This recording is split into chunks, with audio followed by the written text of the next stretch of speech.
ادعو الى سبيل ربك دعوت ورکړه خلق ته خپل رب دلاري بالحکمت فحکمت والموعظه الحسنه او بنصيحت خسره وجادلهم او بحث وکړه دوی سره بالتي پداسه طریقه هي احسن خوي ان ربك بشك استرب هو اعلم وخبير بمن ضل عن سبيل الله هغه چا باندې چې هغه بلار شو هغه دلاري وهو اعلم وخبير بالمهتدين وسم الله منكم ان وان عاقبتم او کچره تاسو بدل اخلي فعاقبوا تاسو بدل واخلي بمثل ما عوقبتم به فمثل دا چې تاسو سره معامله شوي دا باندې ولئن صبرتم او تاسو صبر وکړو هو خير مخامخ اخره للصابرين صبر کوونکو لپاره واصبر تصبر كوا وما صبرك او صبر الا بالله مگر الله په مدد دي ولا تحزن عليهم او نو غم جن کېږي ته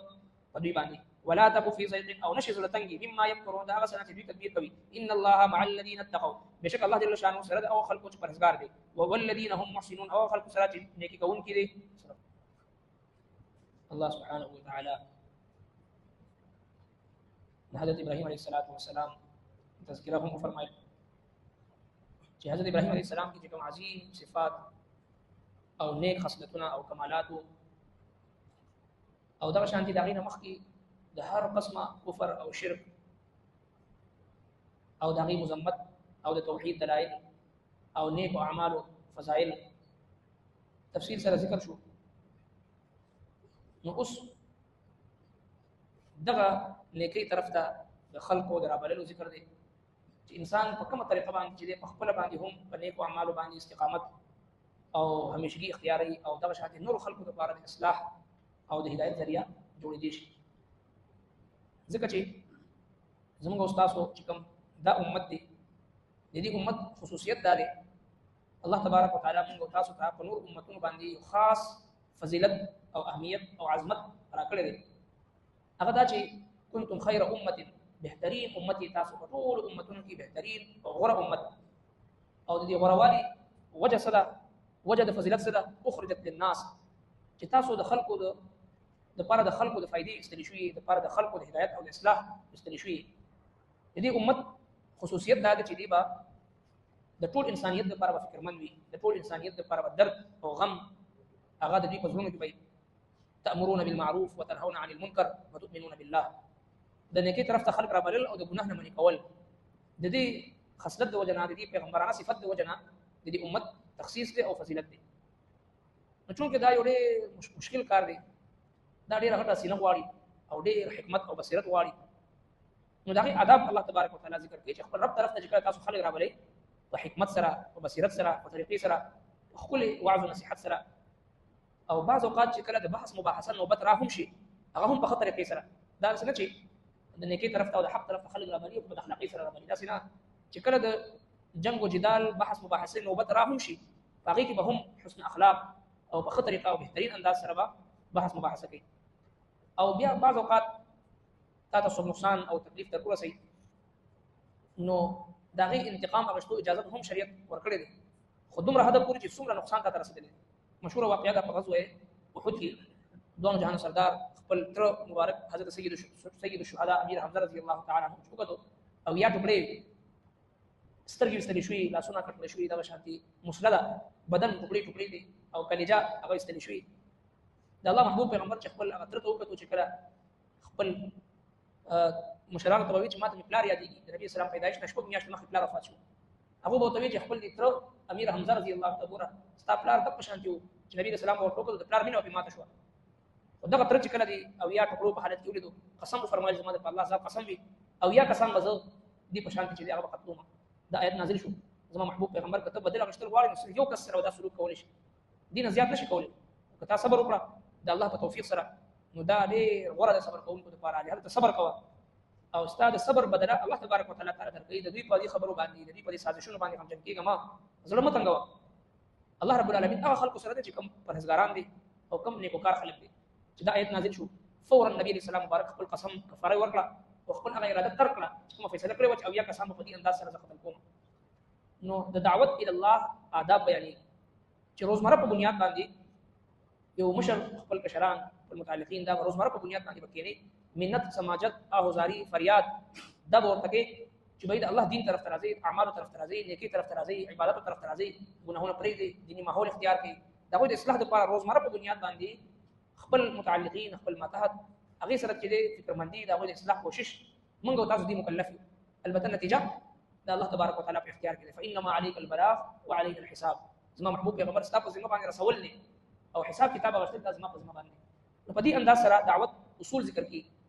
د دعوت اصول هغه د ادعو دعوت ورکړه الى سبيل ربك ادعو دعوت ورکړه خلق ته الى سبيل ربك طرف د رب خپل رب د لارې طرف ته ادعو دعوت ورکړه خلق ته الى سبيل ربك د خپل رب د لارې طرف ته بالحکمت په حکمت سره والموعظه الحسنه او په نصيحت خسره وجادلهم او بحث وکړه سره بالتي په داسې طریقه هي احسن چې هغه خوي یعنی حکمت سره موعظه حسنه خپل الفاظ سره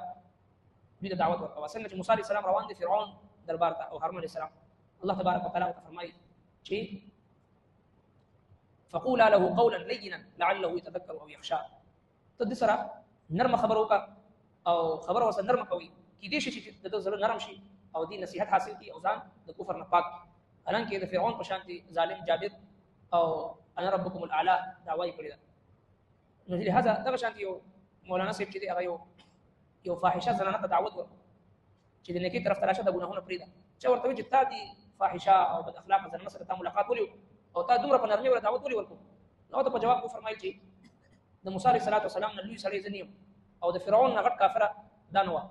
بلکې یو مسلمانه وه او په ګناهونو کې اخته وه ما دعوت ورکړه موسی علیه السلام ته چې الله رب العالمین وایي فقولا له قولا لینا لعله يتذكر او يخشى شاید چې دې نصیحت حاصل نو حکمت موعظه حسنه مکمل پیژندل په کوم انداز سره په کومه طریقه سره به زما خبره مؤثر جوړیږي څنګه نرمه لهجه اختیار کوم اصل کې زړه کې یو درد وي یو غم وي یو فکر وي په خلوت کې او په تنهایی کې چې کوم چاته دعوت ورکوم دغه لپاره دعاګانې وختل وي د الله تبارک وتعالى سوال کول وي جړه فریاد کول وي زموږ د مشرانو چې خلک دین طرف ته نیک اعمالو طرف ته راوړي دي دغه شاته ډېر جړاګانې وي ډېر دعاګانې وي ډېر فکرمندي وي ډېر اخلاص وي د الله تبارک وتعالى وختل وي هغه نه پاک دعوت ورکړي دغه شاته به اثر بیا الله رب العالمین پاک کې یو خصوصي اثر کوي نو ادعو الى سبيل ربك بالحكمه والموعظه الحسنه حکمت سره او په خو نصيحت او خطر کې سدي وجنا علامه شبیر احمد عثماني رحمه الله فرمای حق بات حق طریقے کے ساتھ اور حق نیت کے ساتھ کی جائے تو ضرور اثر رکھتی ہے حق خبر وي اول خدای خبره حق وي او دیم دا نیت صحیح وي او دریم دا چې طریقې صحیح وي د دریم لازمي اصول دي خبره حق وي او طریقې صحیح وي او نیت صحیح وي یقینا هغه خبره کې به اثر وي او کبل فرض والمحال مونږ چاته د نیکی دعوت ورکو او هغه تسلیم نکي یا هغه باندې اثر ونشي زموږ په اجر او ثواب کې څه کمی نه راځي د الله محبوب پیغمبر چې د ورځې سل پیری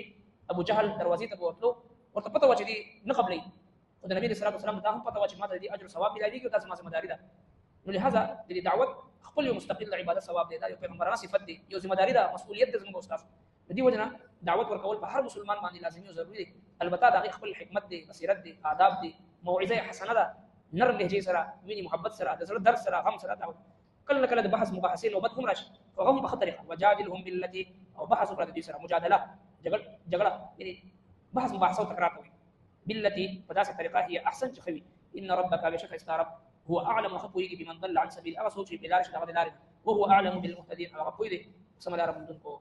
وان عاقبتم او تاسو بدلا اخلي فعاقبوا تاسو بدلا واخلي بمثل ما بمثل فمثل ده اغي بمثل ما بمثل ده اغي عوقبتم به تاسو معامله شوي ده باغي ولئن صبرتم وكثر تصبر الا هو خير مخام خذا خذ للصابرين صبر كون کو لپاره واصبر او تصبر کوا وما صبرك ندست صبر الا بالله مگر ده الله په مدد دی د صبر توفیق هم د الله تبارک وتعالى مدد او نصرت سره ملایي او چې کله انسان صبر ونکي